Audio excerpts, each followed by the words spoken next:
ലൂക്കാ എഴുതിയ സുവിശേഷം 17-ാം അധ്യായം. ശിഷ്യർക്ക് ഉപദേശങ്ങൾ.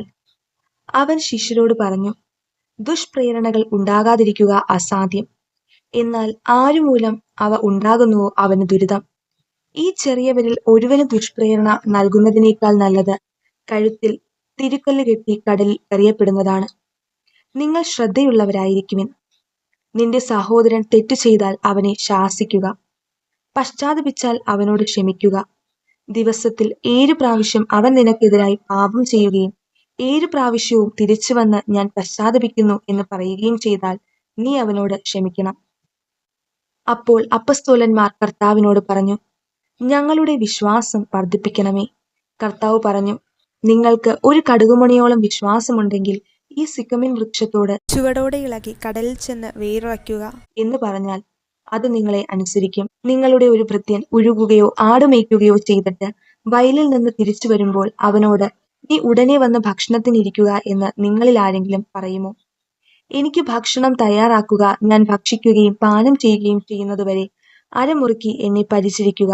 അതിനുശേഷം നിനക്ക് തിന്നുകയും കുടിക്കുകയും ചെയ്യാം എന്നല്ലേ നിങ്ങൾ പറയുക. കൽപ്പിക്കപ്പെട്ടത് ചെയ്തതുകൊണ്ട് ദാസനോട് നിങ്ങൾ നന്ദി പറയുമോ? ഇതുപോലെ തന്നെ നിങ്ങളും കൽപ്പിക്കപ്പെട്ടവയെല്ലാം ചെയ്തതിനു ശേഷം ഞങ്ങൾ പ്രയോജനമില്ലാത്ത ദാസന്മാരാണ്, കടമ നിർവഹിച്ചതേയുള്ളൂ എന്ന് പറയുവിൻ. 10 കുഷ്ഠരോഗികൾ. ജെറുസലേമിലേക്കുള്ള യാത്രയിൽ അവൻ സമരിയായ്ക്കും ഗലീലയ്ക്കും മധ്യേ കടന്നു പോവുകയായിരുന്നു. അവനൊരു ഗ്രാമത്തിൽ പ്രവേശിച്ചപ്പോൾ അകലെ നിന്നിരുന്ന 10 കുഷ്ഠരോഗികൾ അവനെ കണ്ടു. അവർ സ്വരമുയർത്തി, യേശുവേ, ഗുരോ, ഞങ്ങളിൽ കനിയണമേ എന്ന് അപേക്ഷിച്ചു. അവരെ കണ്ടപ്പോൾ അവൻ പറഞ്ഞു, പോയി നിങ്ങളെ തന്നെ പുരോഹിതന്മാർക്ക് കാണിച്ചു കൊടുക്കുവിൻ. പോകും വഴി അവർ സുഖം പ്രാപിച്ചു. അവരിൽ ഒരുവൻ താൻ രോഗവിമുക്തനായി എന്നു കണ്ട് ഉച്ചത്തിൽ ദൈവത്തെ സ്തുതിച്ചുകൊണ്ട് തിരിച്ചു വന്നു. അവൻ യേശുവിന്റെ കാൽക്കൽ സാഷ്ടാംഗം പ്രണമിച്ചു നന്ദി പറഞ്ഞു. അവനൊരു സമരിയാക്കാരനായിരുന്നു. യേശു ചോദിച്ചു, 10 പേരല്ലേ സുഖപ്പെട്ടത്? ബാക്കി 9 പേർ എവിടെ? ഈ വിജാതീയനല്ലാതെ മറ്റാർക്കും തിരിച്ചു വന്ന് ദൈവത്തെ മഹത്വപ്പെടുത്തണമെന്ന് തോന്നിയില്ലേ? അനന്തരം യേശു അവനോട് പറഞ്ഞു, എഴുന്നേറ്റ് പൊയ്ക്കൊള്ളുക, നിന്റെ വിശ്വാസം നിന്നെ രക്ഷിച്ചിരിക്കുന്നു. മനുഷ്യപുത്രന്റെ ആഗമനം. ദൈവരാജ്യം എപ്പോഴാണ് വരുന്നതെന്ന് ഫരിസേയർ ചോദിച്ചതിന് അവൻ മറുപടി പറഞ്ഞു, പ്രത്യക്ഷമായ അടയാളങ്ങളോടുകൂടെയല്ല ദൈവരാജ്യം വരുന്നത്. ഇതാ ഇവിടെ, അതാ അവിടെ എന്ന് ആരും പറയുകയില്ല. എന്തെന്നാൽ ദൈവരാജ്യം നിങ്ങളുടെ ഇടയിൽ തന്നെയുണ്ട്. അവൻ ശിഷ്യരോട് പറഞ്ഞു, മനുഷ്യപുത്രന്റെ ദിവസങ്ങളിലൊന്ന് കാണാൻ നിങ്ങൾ ആഗ്രഹിക്കുന്ന സമയം വരും. എന്നാൽ നിങ്ങൾ കാണുകയില്ല. അതാ അവിടെ, ഇതാ ഇവിടെ എന്ന് അവർ നിങ്ങളോട് പറയും. നിങ്ങൾ പോകരുത്, അവരെ നിങ്ങൾ അനുഗമിക്കുകയും അരുത്. ആകാശത്തിന്റെ ഒരറ്റത്തു നിന്ന് മറ്റേ അറ്റത്തേക്ക് പായുന്ന മിന്നൽ പിണർ പ്രകാശിക്കുന്നത് പോലെ ആയിരിക്കും തന്റെ ദിവസത്തിൽ മനുഷ്യപുത്രന്. എന്നാൽ ആദ്യമേ അവൻ വളരെ കഷ്ടതകൾ സഹിക്കുകയും ഈ തലമുറയാൽ ഉപേക്ഷിക്കപ്പെടുകയും ചെയ്യേണ്ടിയിരിക്കുന്നു. നോഹയുടെ ദിവസങ്ങളിൽ സംഭവിച്ചത് എങ്ങനെയോ അങ്ങനെയായിരിക്കും മനുഷ്യപുത്രന്റെ ദിവസങ്ങളിലും.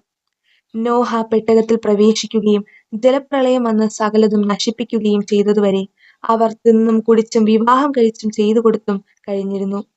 ലോത്തിന്റെ നാളുകളിലും അങ്ങനെ തന്നെ ആയിരുന്നു. അവർ തിന്നുകുടിക്കുകയും വാങ്ങുകയും വിൽക്കുകയും നടുകയും വീട് പണിയുകയും ചെയ്തുകൊണ്ടിരുന്നു. പക്ഷേ ലോത്ത് സോതോമിൽ നിന്ന് ഓടിപ്പോയ ദിവസം സ്വർഗത്തിൽ നിന്ന് തീയും ഗന്ധകവും പെയ്ത് അവരെയെല്ലാം നശിപ്പിച്ചു. ഇപ്രകാരം തന്നെയായിരിക്കും മനുഷ്യപുത്രൻ വെളിപ്പെടുന്ന ദിവസത്തിലും. ആ ദിവസം പുരമുകളിലായിരിക്കുന്നവൻ വീട്ടിനകത്തുള്ള തന്റെ സാധനങ്ങൾ എടുക്കാൻ താഴേക്ക് ഇറങ്ങി പോകരുത്. അതുപോലെ തന്നെ വയലിലായിരിക്കുന്നവനും പിന്നിലുള്ള വയലിലേക്ക് തിരിയരുത്. ലോത്തിന്റെ ഭാര്യയ്ക്ക് സംഭവിച്ചത് ഓർമ്മിക്കുക. തന്റെ ജീവൻ നിലനിർത്താൻ പരിശ്രമിക്കുന്നവൻ അത് നഷ്ടപ്പെടുത്തും, എന്നാൽ തന്റെ ജീവൻ നഷ്ടപ്പെടുത്തുന്നവൻ അത് നിലനിർത്തും. ഞാൻ നിങ്ങളോട് പറയുന്നു, അന്നു രാത്രി ഒരു കട്ടിലിൽ 2 പേർ ഉണ്ടായിരിക്കും. ഒരാൾ എടുക്കപ്പെടും, മറ്റേയാൾ അവശേഷിക്കും. 2 സ്ത്രീകൾ ഒരുമിച്ച് ധാന്യം പൊടിച്ചുകൊണ്ടിരിക്കും. ഒരുവൾ എടുക്കപ്പെടും, മറ്റവൾ അവശേഷിക്കും. കർത്താവേ, എവിടേക്കെന്ന് അവർ ചോദിച്ചു. അവൻ പറഞ്ഞു, ശവം എവിടെയോ അവിടെ കഴുകന്മാർ വന്നുകൂടും.